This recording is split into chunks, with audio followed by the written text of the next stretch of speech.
Welcome to the Char Chit Chat, a podcast exploring all things biochar related, coming to you from a small sheep and tree farm in the deep south of New Zealand.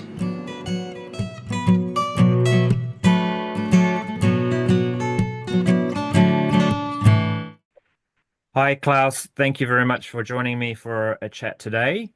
I'd like to start by asking you, who is Klaus Lotz? Hey, yeah, kia ora. Yeah, so greetings from Northland. Yeah, I arrived with my family in New Zealand 2003 after working in rural development organizations in Bolivia for 14 years. And as I arrived, I got offered a teaching position at Northland Polytech, and also ended up in a position pretty quick where I could write papers for the curriculum. So the course was mainly based on rural sustainable development and permaculture. So I could bring the experience from South America in agroforestry that I had there. I was quite early on, right in the beginning in the syntropic movement, because I was working for the guy who started it, Ernst Götsch, already in 1984 when he started his farm. I was there in Bahia in Brazil. Yeah, that got me hooked on South America, and I spent the most forming years of my life in Brazil, Peru, and Bolivia. So anyway, I brought the syntropic agroforestry idea into the curriculum of Nostec quite early on, under a different name at the time. And so I was teaching that, but because the course included more than just agroforestry and so on, I incorporated other growing techniques like biodynamics and so on. And at some point, I think it was around 2007, a colleague of mine, Grant Stevens, he was quite active in the early days of the biochar idea in New Zealand. He put me onto that, and it really clicked with me, because it came from the Amazon, which I was familiar with.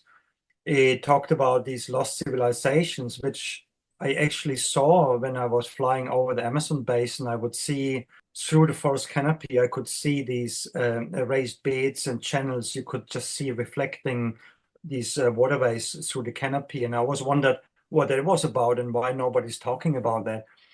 So then when I came across the biochar stories, it all started to make sense. And I love doing things related with fire. So I did all sort of experiments. And we had a bit of a grant money at the time with Norstec, and I included it, biochar, into the curriculum. So in that sense, I think we were quite advanced on a global scale. And I ran experiments with students, got them into scientific testing of potting mixes with and without biochar, and it was fun. And we had some interesting results. And I got a grant from the Polytech to buy half a ton of ground up biochar, which probably was a bit of a bad quality in hindsight, but it was nevertheless some ground up charcoal. And we have a market garden here on our farm in Northland. And we grew garlic as our main cash crop at the time. And we had beds that were 20 square meters each and quite homogeneous. So I put biochar at the recommended dose into one bed and not the other. So I had that in repetition. I had about five repetitions.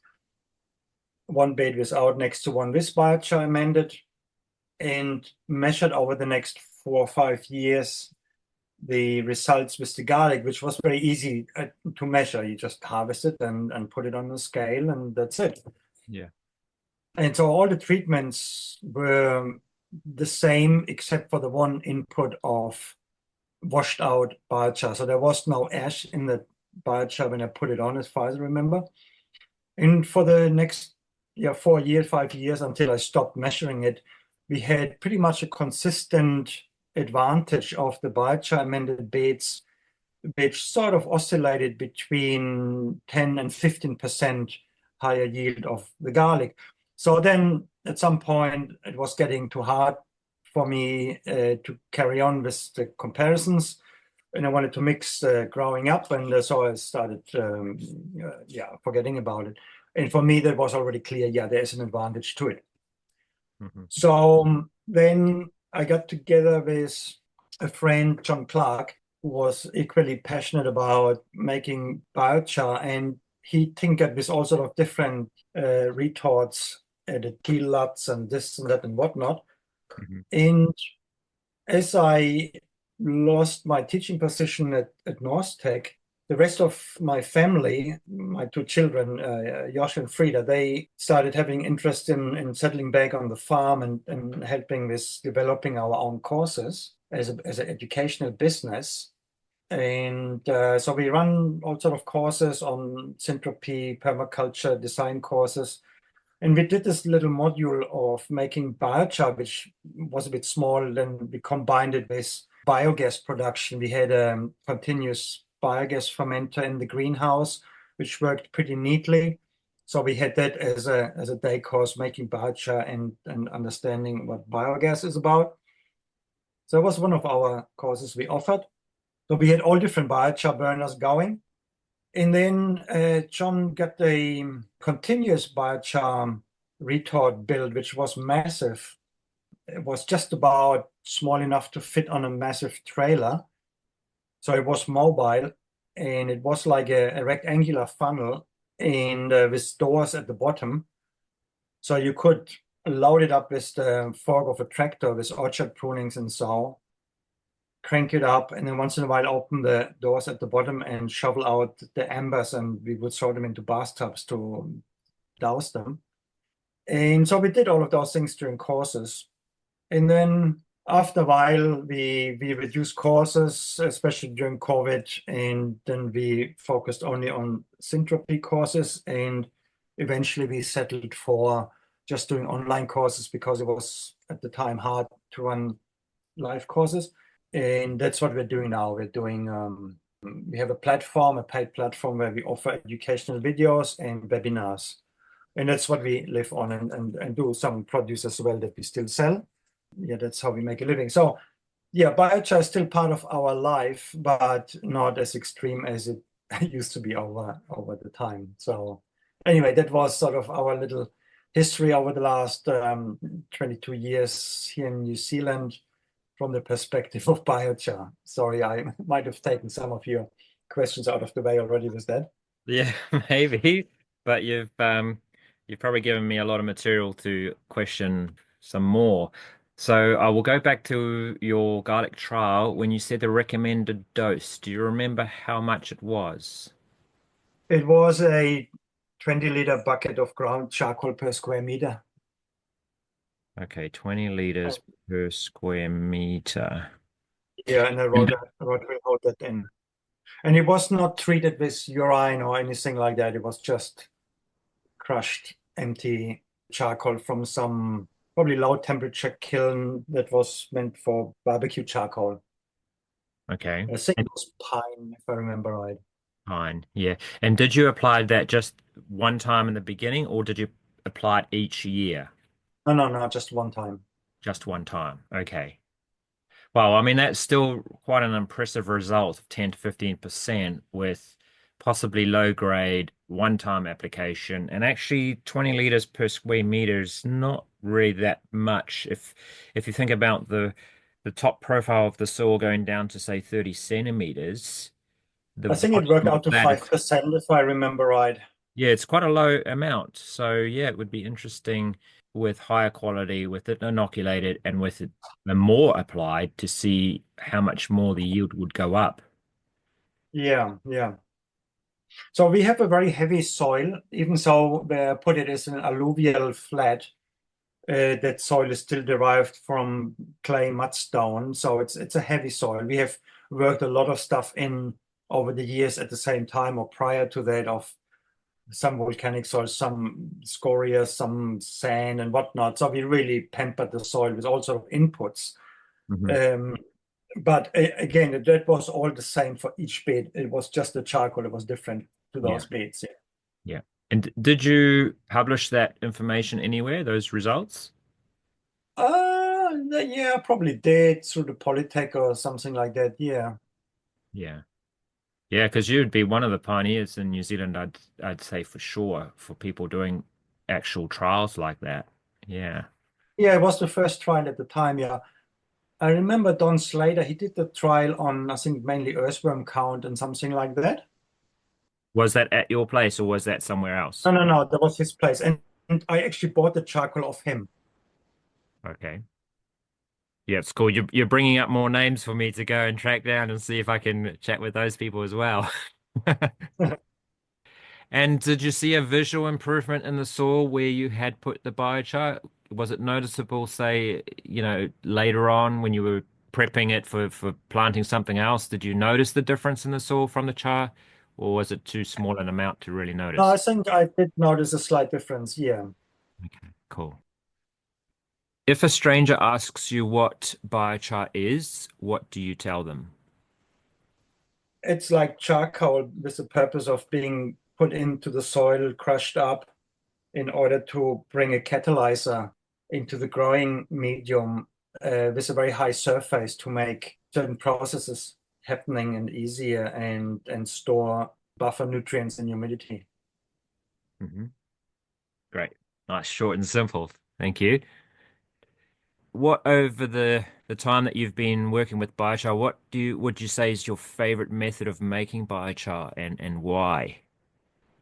Well, it has changed over time. So I never liked these oil drum things because we would go through oil drums just like so, and then you leave them out in the rain, the heat corrosion and the rain that would disappear in no time.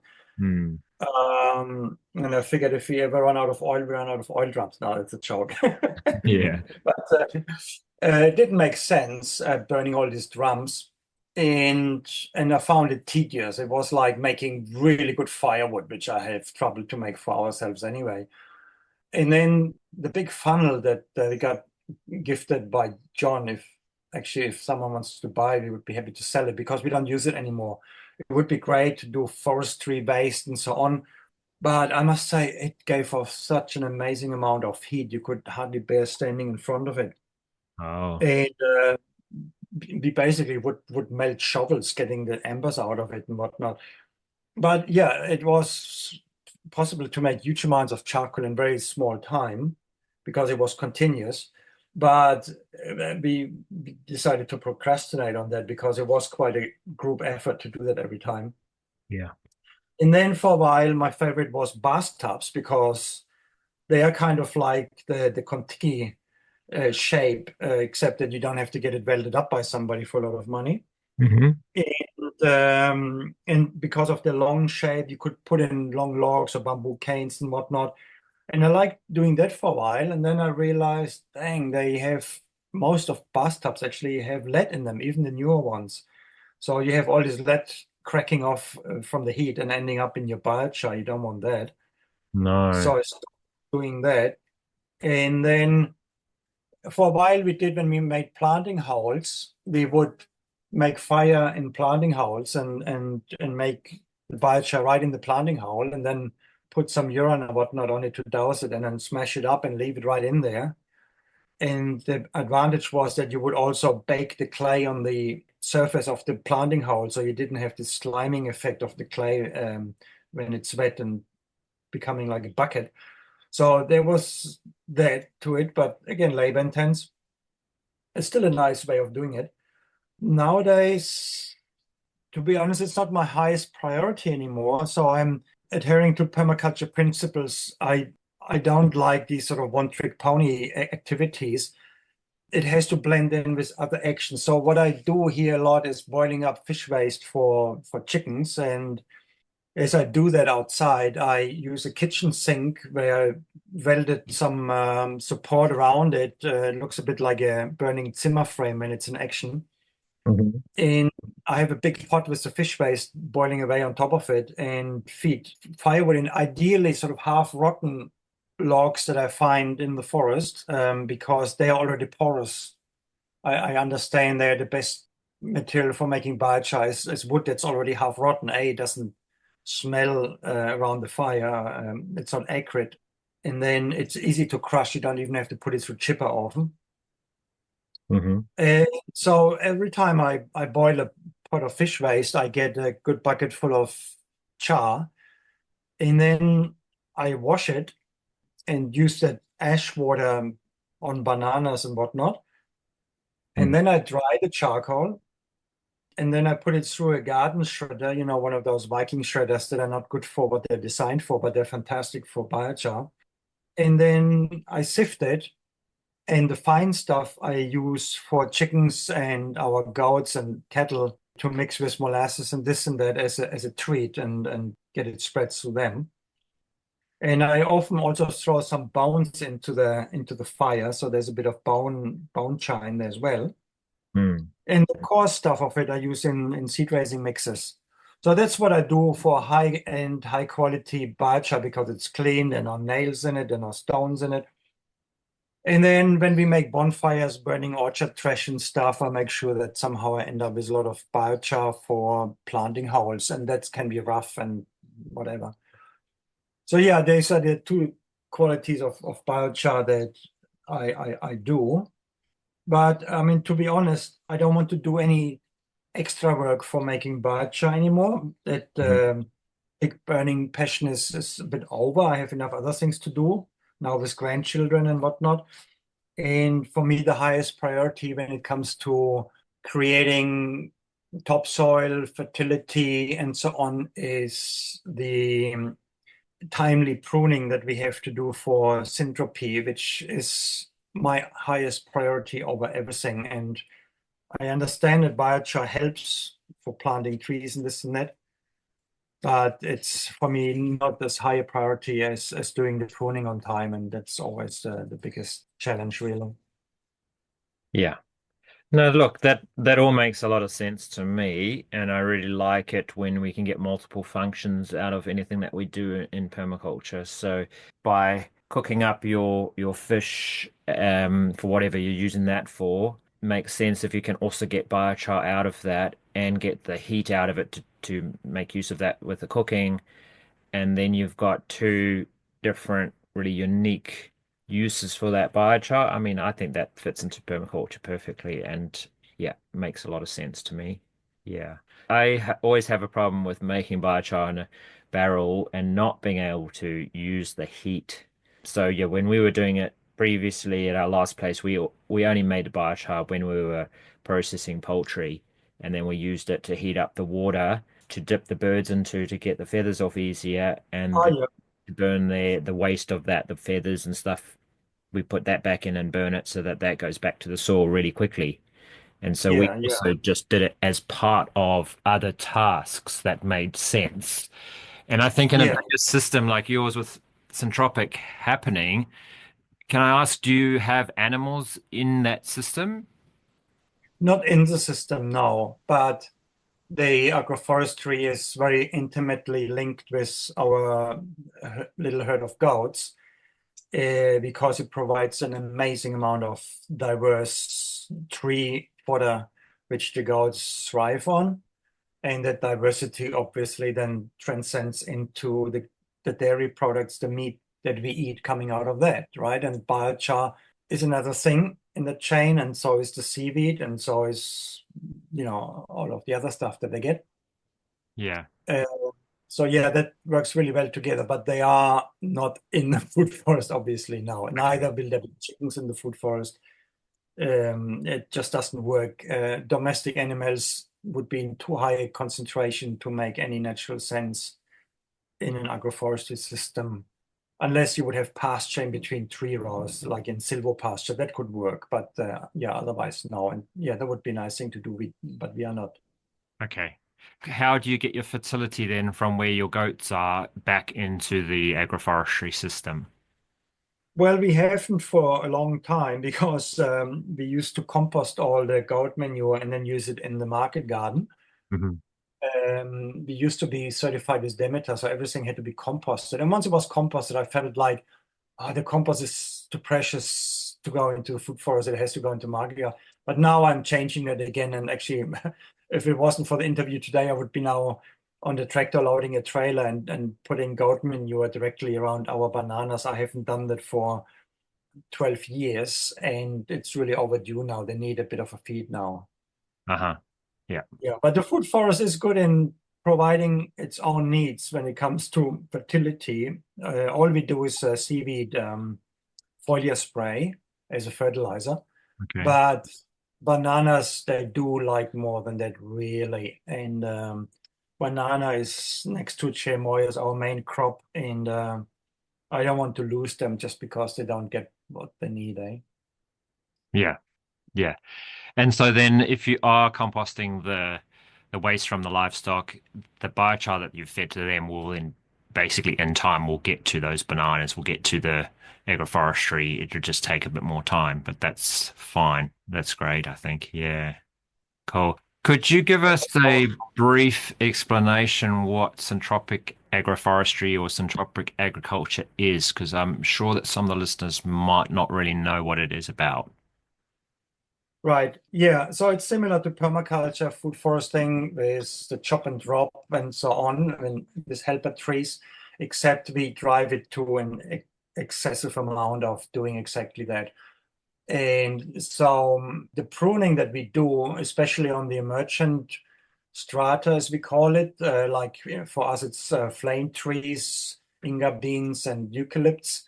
So these are the kind of super sacrificial plants that get pruned whenever we need light into the lower canopies of bananas, macadamias, sapotes, lucuma, and so on.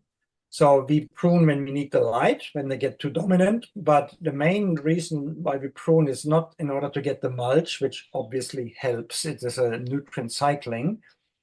I mean, you could achieve that by getting mulch in from somewhere else, as a lot of people do in permaculture. So it is not for the sake of providing mulch. Yes, it helps, obviously. But for us, we are looking more doing it for the sake of a disturbance. So we realize that a food forest goes through cycles of regeneration, and that needs to be followed by a cycle of a disruption, of an entropic event, which the pruning is in a mild degree. Burning would be too much of an entropy, which is done too often, too much around the world. But the heavy pruning is like a storm damage. And out of observation from our mentor, you get bumper crops after storm damage. So you could say, yeah, it's the material that falls on the ground and so on. Yes, there is that. But there's also this regrow urge, which creates a different hormonal flow in the system, which gets passed around between plants. And that regrowth also results in new leaves with a renewed ability to photosynthesize fully, which old leaves do not have. And so that renewal is really important. And it does happen in nature through insect damage, elephants, whatever.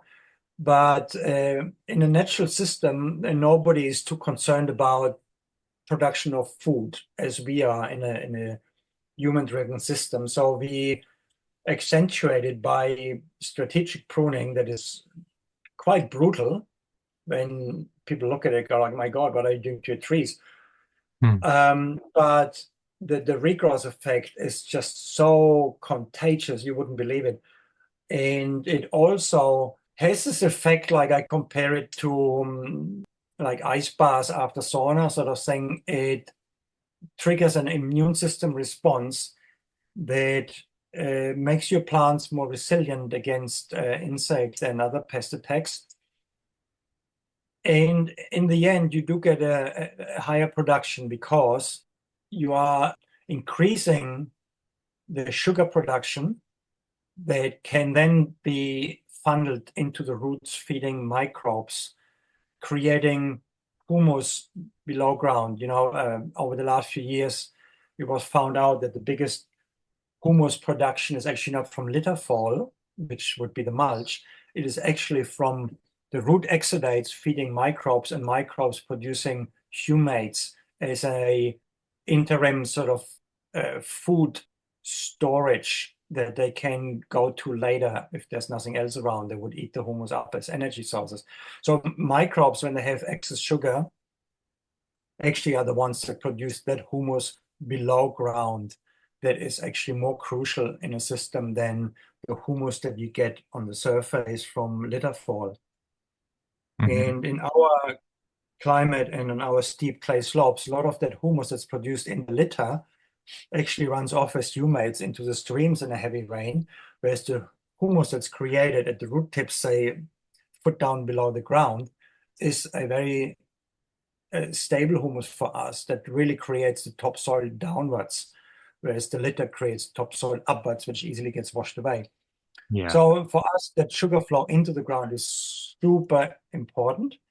Where would biochar come into there? Well, if you do have it put into the soil, it would facilitate these processes because it would host microbes, which are the ones that actually make use of the sugar and then produces humates. So if I had more time, I would make more biochar, and I probably, in this established system that we have now, in order to get it into the soil, one thing would be crush it up, mix it with molasses, spread it out, and tell the earthworms to drag it down as a grid, because that's what at least the earthworms in Brazil do. They use biochar as a grid for their gizzard and to digest food. And I'm hoping we have the same worms here.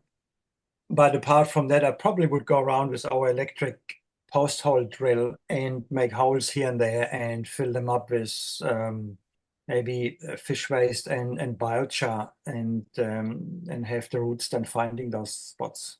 That would be what I would do if I had more time. Yeah. Now, where does your fish waste come from? Yeah, I have some contacts. Yeah, and I save it from the landfill. Okay, so it's probably from some kind of commercial fishing waste. Yeah, yeah. Okay, great. And do you have swales where you are? Yes, you cannot have a permaculture system without swales. Yeah, well.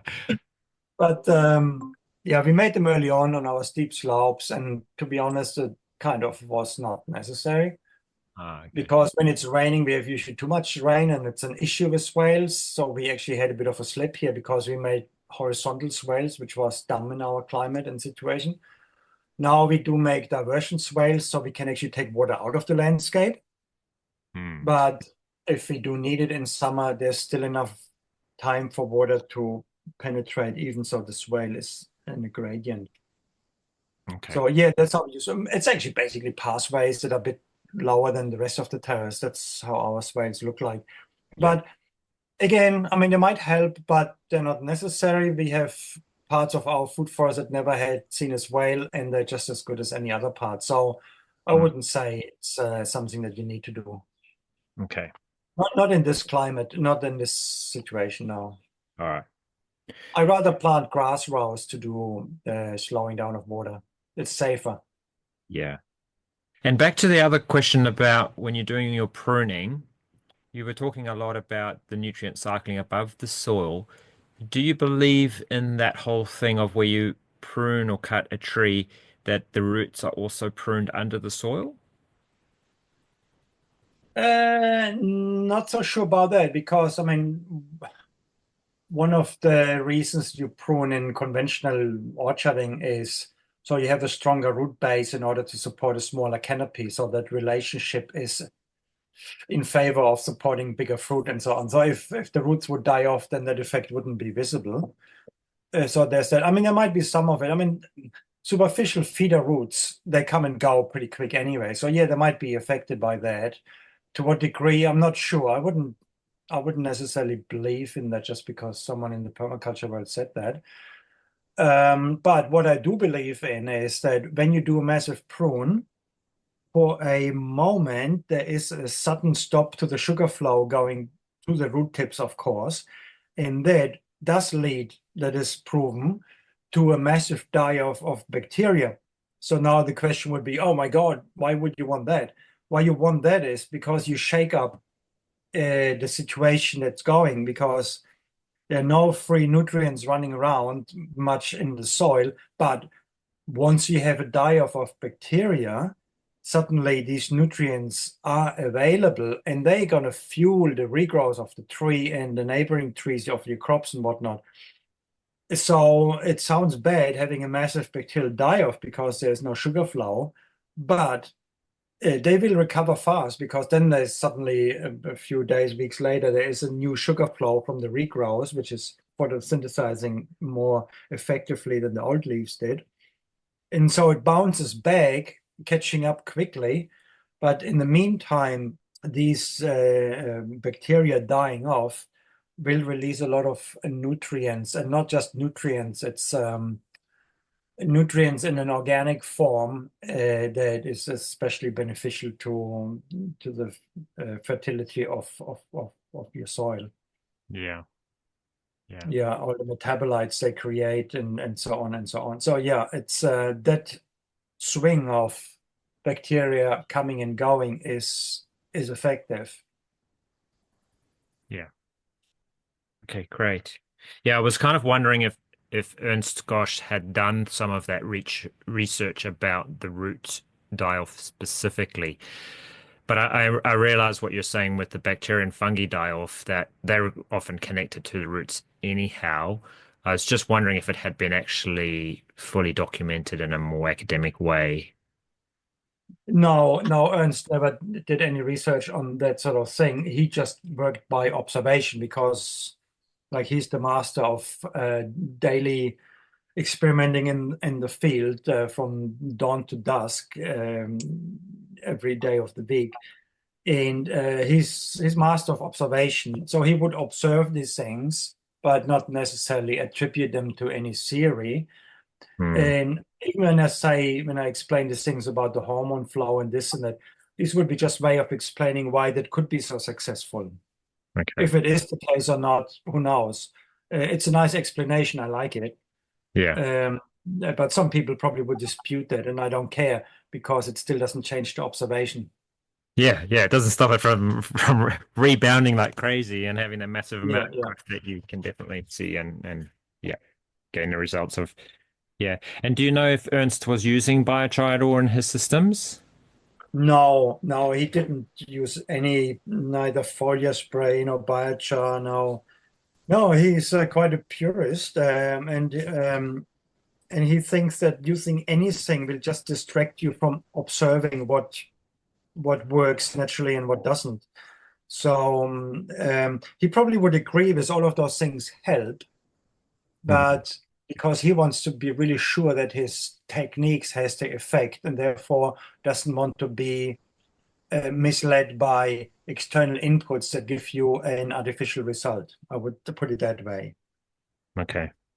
Yep. I see on your website that you guys have developed a tool called the SAPP tool. Would you like to tell us a bit more about that?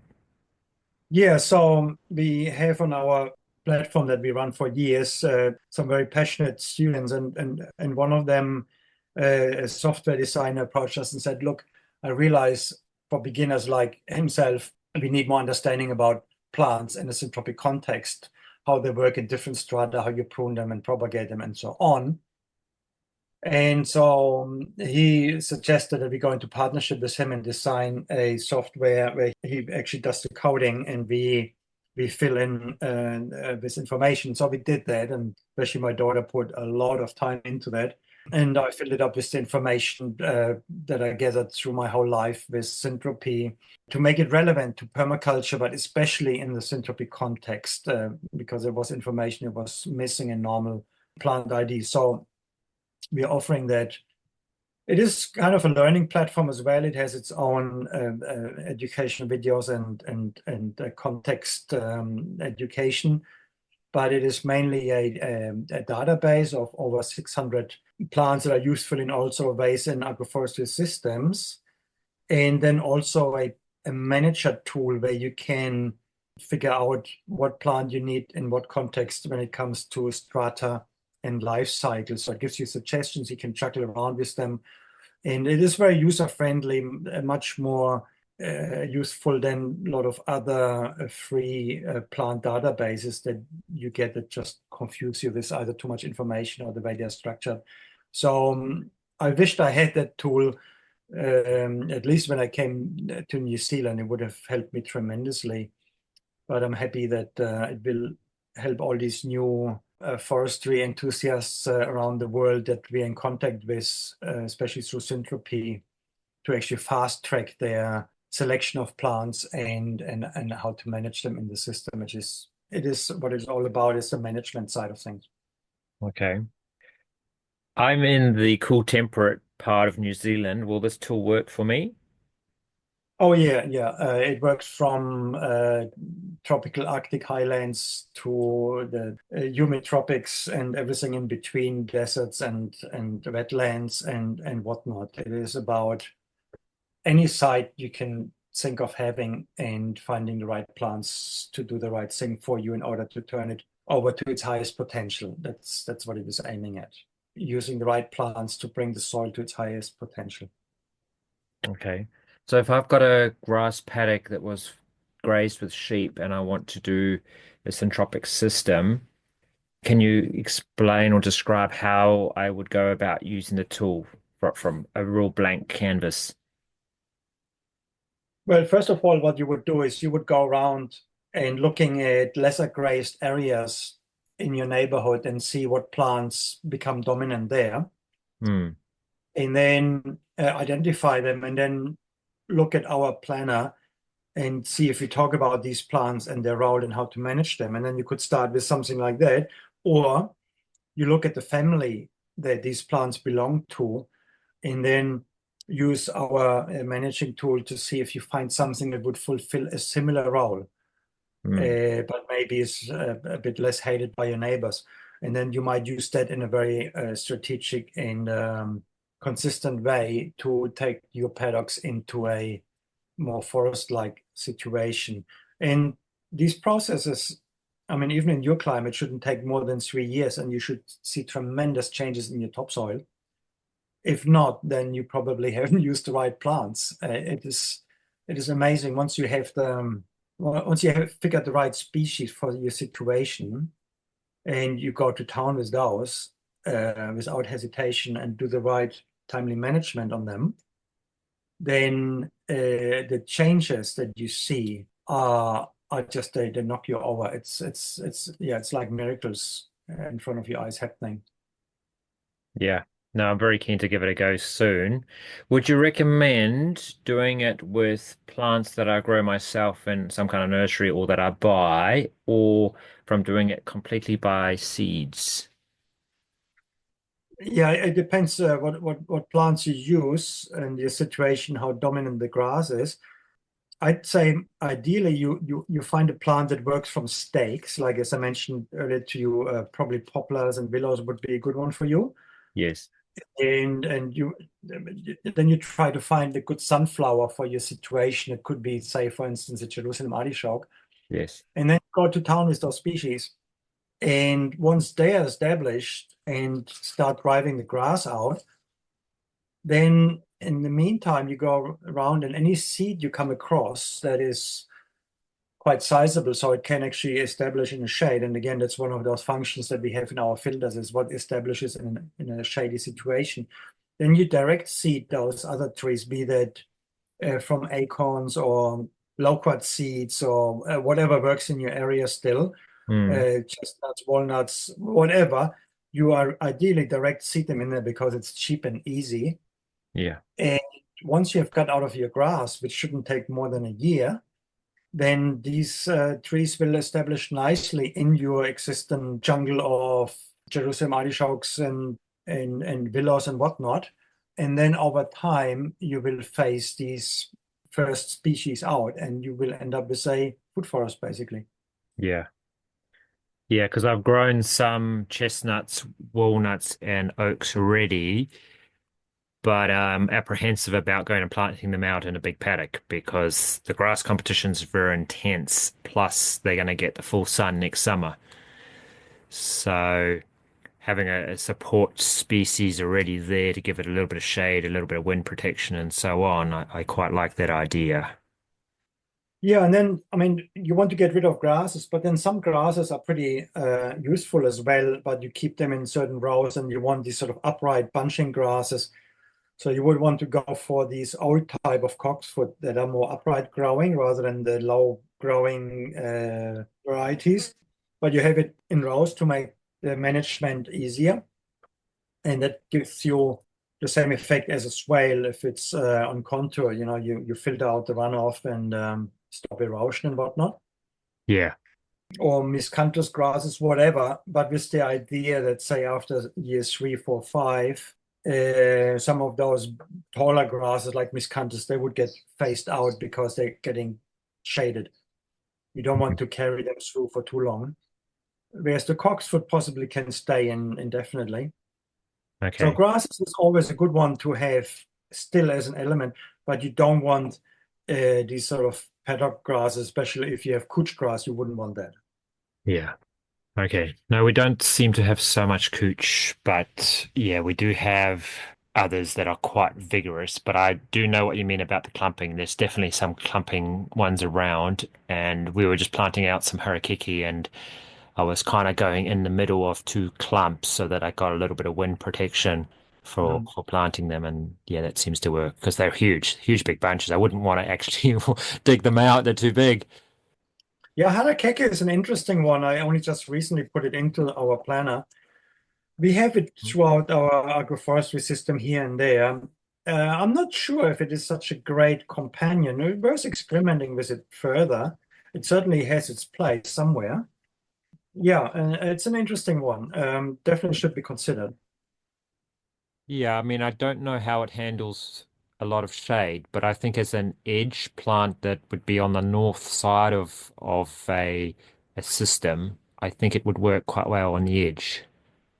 Definitely on the edge. And I wonder even with some shade, because you see, when we talk about shade and syntropy, our shade is not like the shade of a building or something like that. We have a very dynamic shade. We call it filtered sunlight because the shade gets, or the canopy gets opened twice a year, Yeah. in winter through leaf fall and pruning, and in summer through a summer prune, that we cannot compare it to a shade of a static shade in, say, a normal windbreak when nobody does any pruning sort of thing. Yeah, true. So it needs to be looked at with a bit more of a new eye, and then maybe it can have a role. The only thing I don't like about harakeke is the management is quite tedious. You need to manage it just like everything else with the right type of pruning. So at least once a year, you would have to prune harakeke down to 5 blades of leaves. Yeah. And I find that quite tedious, to be honest. And so if you have a lot of it, that will cost you a lot of time. But if you are in a very windy situation, it might be worth it to have that in between your trees. Yeah. Uh, so yeah, it all depends on context. Commercial situation, I think I would stay away from it. And then the other thing is, do you use any machinery? Then it's a pain. But Yes. if you just work with a sickle and a machete, then it's fine. Yeah. Yeah, my partner is a weaver, so Oh, okay. for her it's a very valuable resource where she can invite her other weaving people that she knows to come and do a harvest, and then that would be the maintenance. So we get other people to come and do that labor input. Yeah, yeah, yeah. But see, then your context is already shifting towards that. And of course, you could say, well, let's just have one row as a windbreak at the edge of the system. Okay. But I mean, one of the things with flax is it is quite prone to bacterial diseases and so on. Maybe it's smarter to have it spread out throughout the system with some distance between it, and you have less disease issue on it, for instance. So play around with it. You might find it is a beautiful member throughout the system, and you have a use for it. So that's great. Yeah. Yeah. No, it's one of the things we want to do because we do have a lot of excess land and we don't want to be sheep farmers to a large degree. So Yeah, it's more for us about collecting the different species of different plants, have a willow collection and a harakiki collection and obviously food forests and then various different systems that collect plants as a resource that hopefully other people can use, come and get a whole lot of people doing a willow weaving course to come and harvest and prune the willows. And you do that yeah, at yeah, an yeah, yeah, annual workshop, and then you have that input of the labor coming to us to do that work, but having that resource available to the community. yeah. Brilliant. Yeah, cool. Yeah. Alrighty. Let's go back a little bit more towards the biochar. I mean, I love going off on tangents because I'm really interested in the permaculture and the syntropics and all this kind of stuff. What do you think is needed in New Zealand to make biochar a household topic? I think if it would be sold in normal outlets, say Mitre 10 or whatnot, Yes. and then, like bokashi was popular for a while, maybe still is, I don't know. They would say, oh, just throw a handful in your compost bucket, stops it from stinking and it makes a better compost sort of thing. And if the price is all right, maybe just that would do it, And then also advertise it as a carbon sequestration. People like to do things that feel good. And maybe if it could be made in a more useful, more user-friendly product, so it's not staining your hands when you do that. So it maybe is pressed into pellets, maybe mixed with something else that is good for your compost. Maybe even with a bokashi mix or some inoculant. So you throw it into your compost bucket, stop the smell right there, and then it adds to your compost pile. People understand that it's good for the climate, good for the soil, good for the worms. Yeah. And then my way of doing things is you figure out what's a good routine for whatever you do, and you do it on a daily basis. At the end of the year, it adds up, Yeah. right? So if you find something that people can incorporate into their routine, just like making a cup of coffee every day, at the end of the year, you have put a lot of coffee grinds to a compost. So do the same thing with biochar. Every day, it's part of your routine. You throw a handful into your compost bucket. Mm.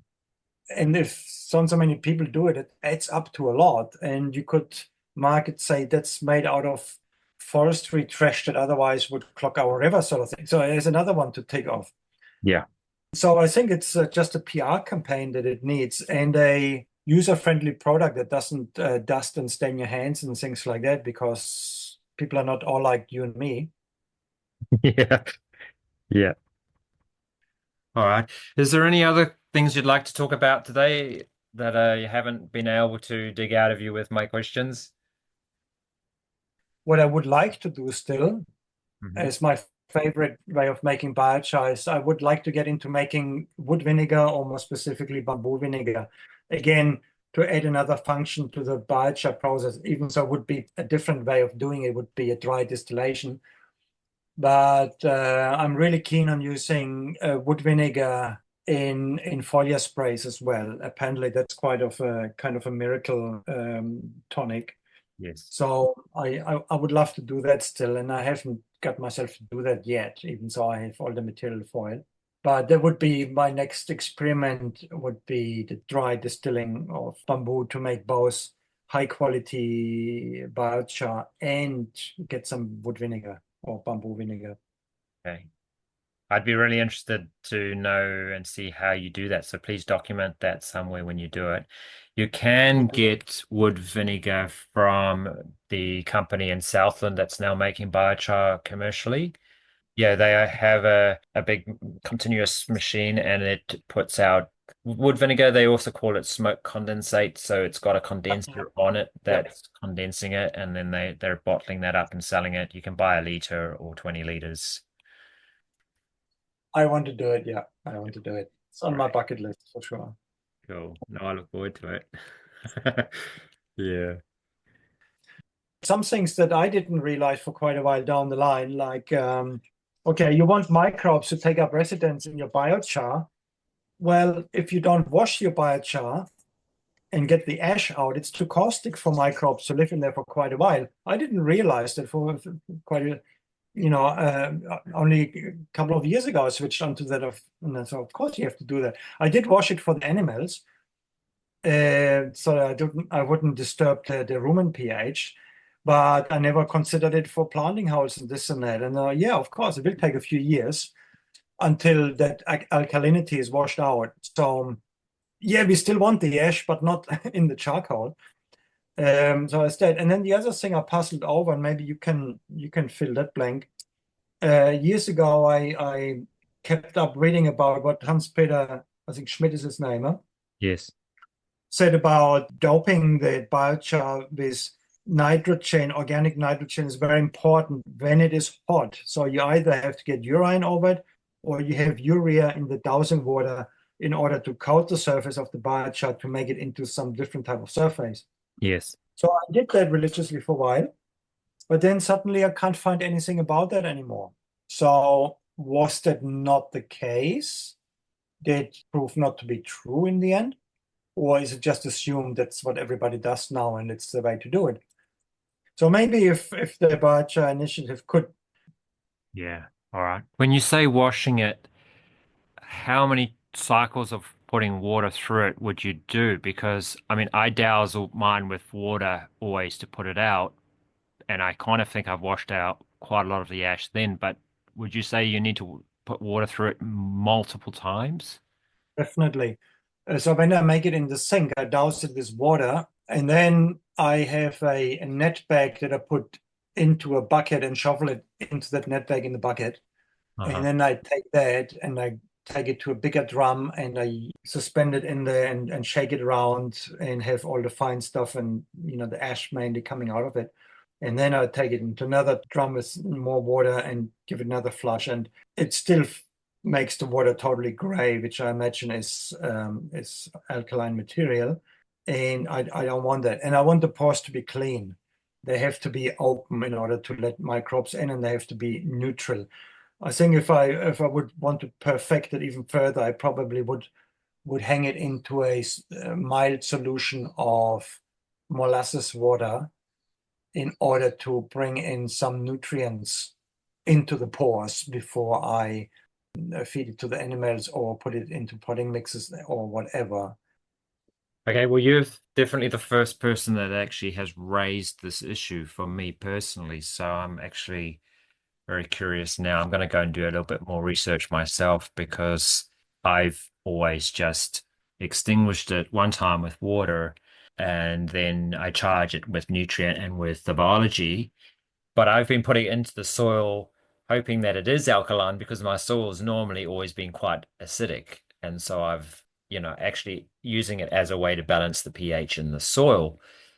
But now what you've said about that means that perhaps it's a long time then before that biology will naturally want to live in there. That's something that I've not thought about. So thank you for that. Yeah, I mean, you still use your alkaline wash off to put around any plants that need a lot of potash. For us, that's bananas, of course. Mm. It's not as if you lose that, but even when you put it on the soil, I would make sure that you either no, you wouldn't neutralize it, of course, you want that, but don't put it on dry soil. Don't put it on too much in one place because you will kill earthworms with that. Yeah, yeah. I have seen a guy in Australia who was making a huge Contiki full of char and then he was checking the pH. It was soaked in water and he was checking the pH with a meter and then he was adding an acid to it and waiting until Right. the pH went close to 7. And then Yeah, he yeah, was tipping that water out and then using the char after that. So he was kind of neutralizing the char. right. That's the closest to what I know about what you've just said. So yeah, no, that's great. That's why I love doing these interviews because I always learn some new stuff and give me leads on things that I need to go and research and do better too. Cool. And what about the nitrogen, the urea soak? Are you adhering to that, or is that not an issue anymore? I stay away from urea because I think that's made from artificial fertilizer nitrogen, but I will use sort of animal manure and those kinds of things for the nitrogen, or like But even in the dowsing water, yeah? yes, sometimes. I've read that paper by Hans Peter Schmidt that said to put it on around 250, 300 degrees. So what I Yeah. do if I'm doing my barrel is I pour in 20 liters of normal water, and then the next 20 liters I put in, I will have that with my nutrient in it. Right. I'm not religious about it. I mean, I don't do it every single time. If I think to do it and I'm prepared enough, then I do it that way. But I think soaking the char later in your bucket full of inoculations and charging materials, I think for me it's still doing a lot of good. Whether it makes a huge difference long term, I don't know if it makes a huge difference. But I have read that paper, but I haven't read any countering papers to that. So I don't know if it's been dismissed. I think most people just don't know about that charging at that certain temperature. And when you're doing it in the backyard, it's kind of hard to do it accurately. You really need to have a one of those infrared guns to measure the temperature and then pour it on. And it's a little bit hit and miss anyway, isn't it? Yeah, the other thing I noticed when I did that, I mean, I did try to do it with urine, but sometimes it wasn't enough. So it was the only time I ever bought urea was in order to have that when I didn't have enough piss. Mm. And what I noticed was that as I did that hot, as he recommended, there was an amazing stench of ammonia coming off it. And I thought, oh, the high alkalinity of that moment plus the high temperature might mean that you actually evaporate a lot of that nitrogen as ammonia in the process. Yeah, yeah. If you can smell it, you're losing it. Yeah. Yeah, yeah. Okay, Mm. interesting. Yeah. All right, Klaus, thank you so much for your time today. I've had a really good chat and learnt a lot, and keep up the good work. It's great that you've had so many students come through and learn about growing more food producing systems and more biologically active systems. It's really important, I think, and we need it in the world for sure. It was a pleasure talking to Dylan. And yeah, I mean, it's nice to see all these crossovers between syntropy, permaculture. I mean, in the end, it all fits into permaculture, obviously. The way permaculture is is created, it can absorb all these things in the Yeah. biochar and whatnot. Yeah. Uh, but it's great to see people that have very strong passions in either one of those things that they actually then come together and see how they can be all combined. That's beautiful. And yeah, if any of your listeners want to know more about what we're up to, check out our website. It's permadynamics.net. Yes. And we also have quite a few things for free on YouTube, how we do things. And yeah, would be great seeing some of your folks on Instagram or whatnot. Awesome. All right. Thank you so much again. You have a wonderful rest of your day. Will do. All right. Okay. Hey, Thanks. thanks for inviting me. All right. You're welcome. Bye for now. Ciao, ciao. Bye.